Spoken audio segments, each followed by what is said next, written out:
Fatima! Takbir! Fatima! Easy. Attention! Okay. Hej, far. Var det godt at se dig igen? Jamen, for at sige det som det er, så er det jo heller ikke nogen nem situation for Elias, det her, vel? Ja, med dig, Anton, som rejser så meget. Og hvis der så også er en masse problemer mellem jer, så... Hvad er det for nogle problemer, du snakker om? Så Elias.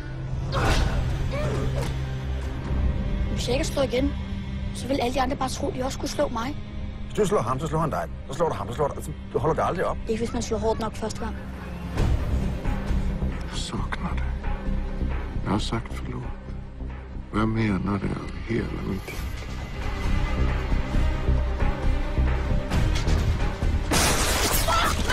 Hvor er det sygt! Jeg har ikke løjet over for dig. Jeg har Du sagde til mig, at Morten nok skulle blive rask. Du sagde også, hun ikke er ondt. Tror du ikke, at jeg er så ked af de ting, som du er mig? Nej, det tror jeg faktisk ikke, du er. Far, kan du høre, hvad jeg siger? Jeg har noget virkelig, virkelig vigtigt at fortælle dig.